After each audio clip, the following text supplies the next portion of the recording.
Hi everyone, this is Larry. Many people want to invest in the stock market but don't have the money? No problem. Today I promise you I will help you to find money in your own pocket by reviewing your personal finance together with you. Or I will at least help you to save a couple of bucks that you can enjoy an extra pizza in your home sofa on a weekend maybe. And first thing first, please click on the thumb up button in this video and thank you. And then let's jump right into the topic. Okay, the first game is to construct your own balance sheet. This is very simple. To construct your own balance sheet, you only need to list all your assets and liabilities. And the asset is what you have in value, and the liability is the bills that you are going to pay.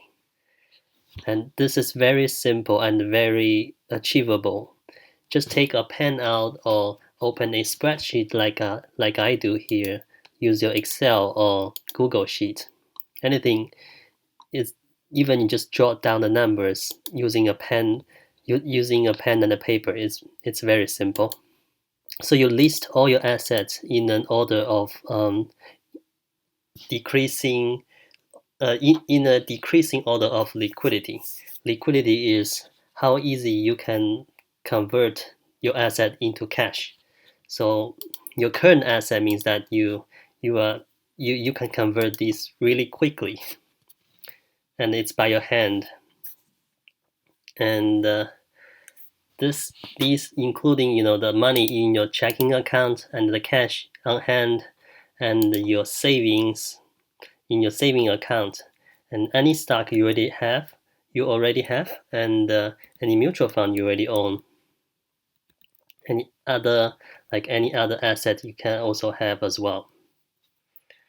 So that give you your total current assets. This is very easy to convert into cash. And here is your long-term asset. This is something that will take time to convert into cash. For example, your car and house, and maybe you have some real asset investments. Selling these and convert these into cash will take maybe a couple of months or at least a couple of weeks. And maybe you also have some jewelries that you can sell as well that has value, so that be your long-term asset.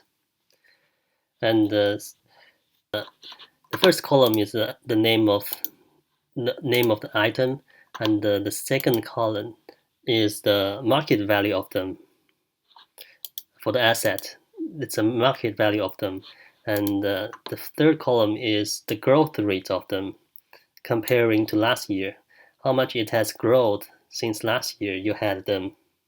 For example, your cash deposit probably grown by 1% every year because you have a 1% interest on it, and hopefully and you are saving your cash in a high yield saving account, or open a CD for this large amount of cash you don't need immediately.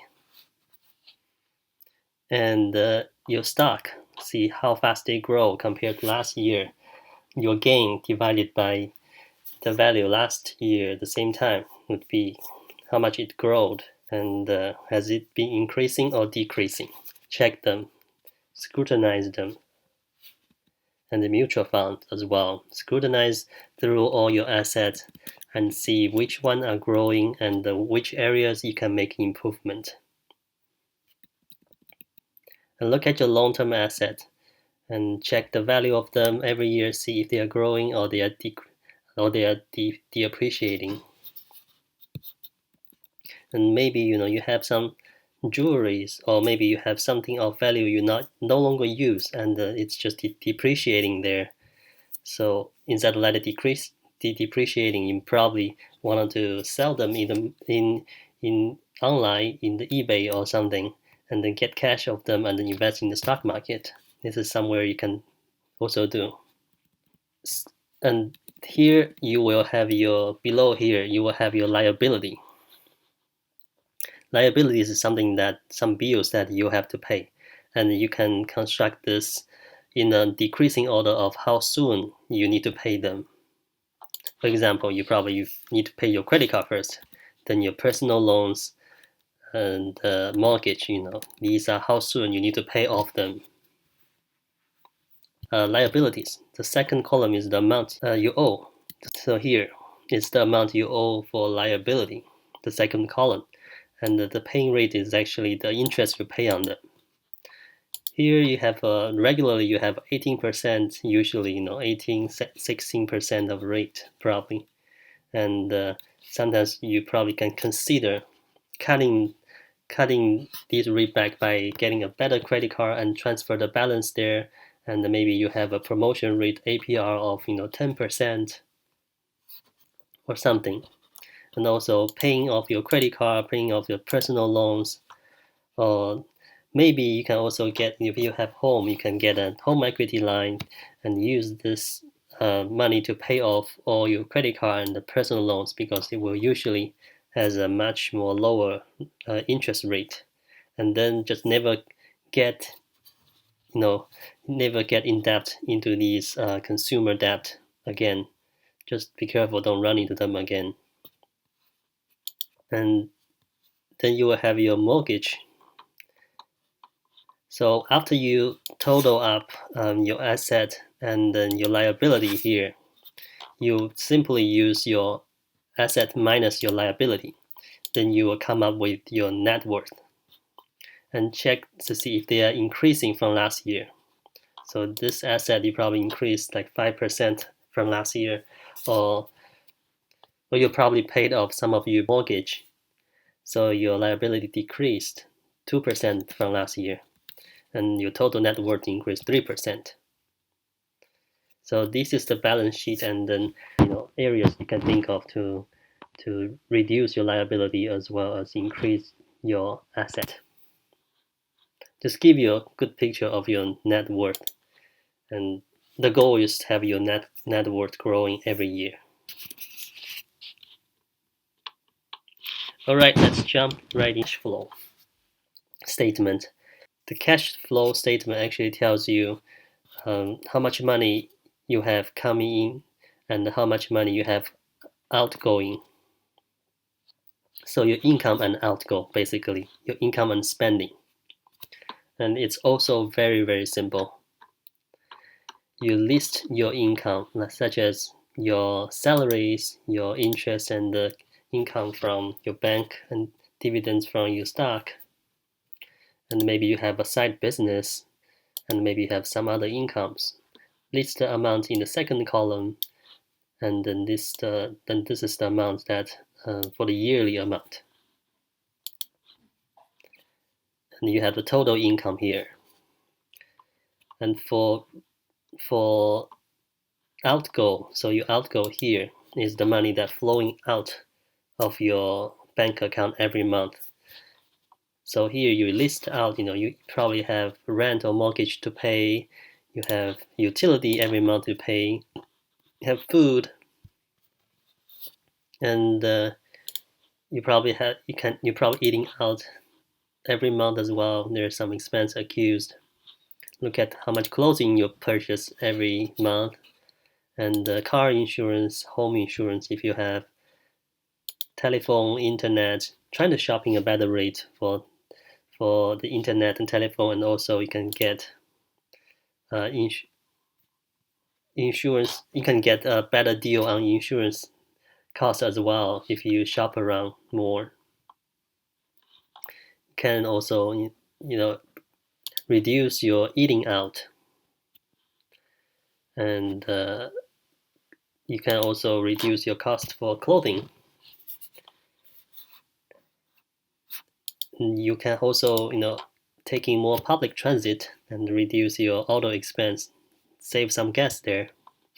And here is your charity and also recreation. You probably get a Netflix and then go out less to go to movie theater.